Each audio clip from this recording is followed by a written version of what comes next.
Welcome back, trainers, and we have confirmation. We are going to be getting Ancient Power Mamoswine for Piloswine Community Day. So this is pretty big information here. If you're not too excited for PvP, you probably are not going to be caring too much about Ancient Power. And if you do like PvP and you're thinking to yourself, well, that's not cool.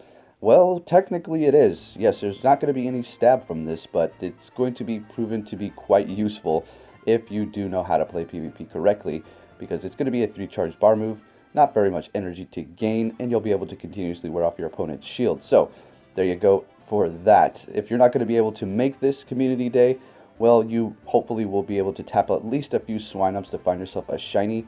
As far as evolving one of these into Mamoswine finally, yeah, you're not going to really have to worry too much about that, unless in the future they release some sort of abilities, Ancient Power being something that allows you to raise all of your stats. So I don't know, that's just a real far long shot there.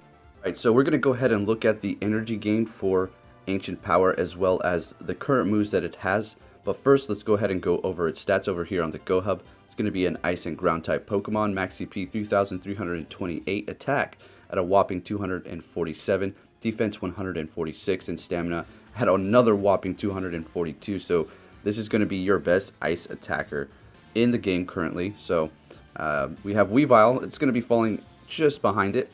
It's going to be weak to fighting fire, grass, steel, and water, resisting electric and poison. Looking at its moves here before the community day, and then we'll take a look at Ancient Power. We have Powdered Snow and Mud Slap for the quick moves, which is great because it is going to be both ice and ground types, so it's going to be getting staff from both of those. And then you have Stone Edge, Avalanche, and Bulldoze for its charge moves. So if you wanted to make it a pure ice attacker, you can go Powdered Snow, Avalanche, which is going to be the best offensive ice Pokemon. And then if you wanted to go pure ground, you can go Mud Slap and Bulldoze. Bulldoze is a fantastic move. It's a 2-charge move. Doesn't take that much energy, just like Avalanche, so it's going to be very useful in PvP, as well as going up against raids for the specific types that you need. So Mamoswine, as it stands right now, doesn't really need some sort of move to make it better, right? So having Ancient Power is going to be an added bonus for the people who like to PvP. Alright, so it's not going to be getting stab from it, but it's still going to be great. So let's go ahead and see what the energy gain is for Ancient Power to determine whether or not it's going to be good, comparing it to Avalanche and as well as Bulldoze possibly. So let's go have a look.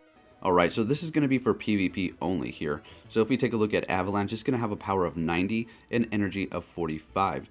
For Ancient Power, it's going to have the power of 70 and energy of 45. So Avalanche and Ancient Power have the same energy gain to finally get that off there. And then if we go down to Bulldoze, it's going to have the power of 80 and energy of 60. So Ancient Power and Avalanche are looking quite nice. Bulldoze isn't bad. You're going to still get stab from that, but Ancient Power is not going to take much energy whatsoever. And if we look at Mamoswine's weaknesses here, fighting fire, grass, steel, and water type, you do have that fire type that is going to be weak to Ancient Power, but on the other hand, your ground moves can do that same job plus stab. But there is the fact of the flying and fire type Pokemon, in which case you're not going to be very effective even with your ice moves. So Ancient Power will be 4 times effective in that case. So I mean, it is a bonus in that regard, I suppose, and it's, you know, a nice move. Now, are you going to want to go with Avalanche and Ancient Power, or Avalanche and Bulldoze, or possibly Bulldoze and Avalanche? I wouldn't really recommend that last combo, but it is all up to you. Now, personally, I think you're going to want to make several of these,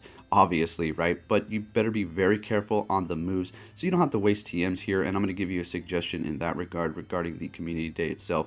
But if we look at Avalanche, you're definitely going to want to go with that, possibly Ancient Power on the side, but then you're going to be missing out on that amazing Bulldoze with that stab.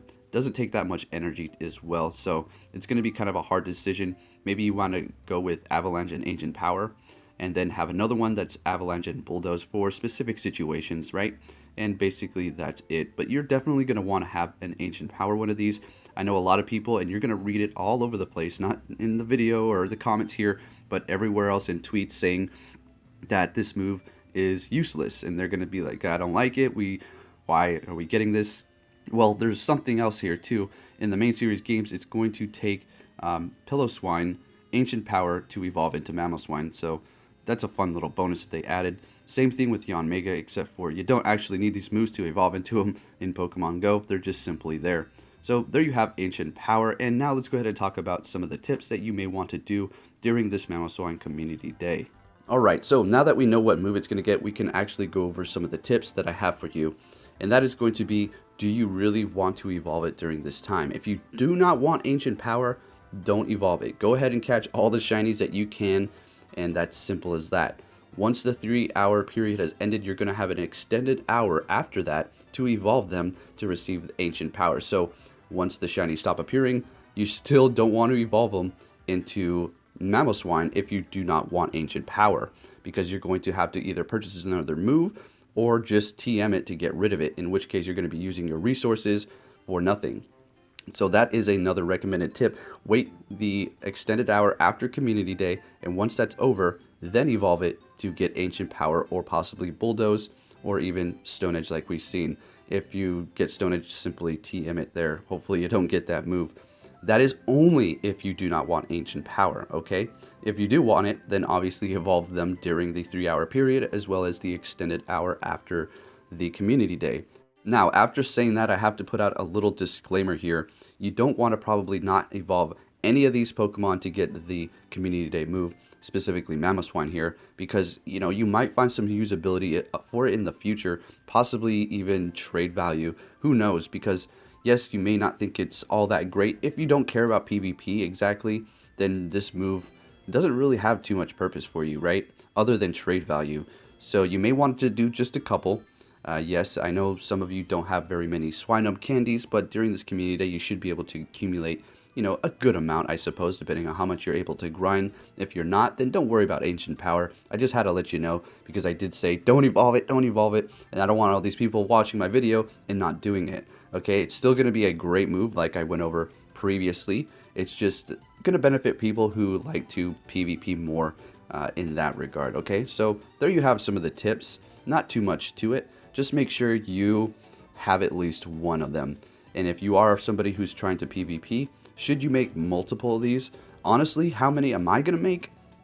That's a good question, and now I'm just thinking about that, and probably going to do about 3 of them with Ancient Power, because I do have plenty of candies, so I'm going to just stockpile them up.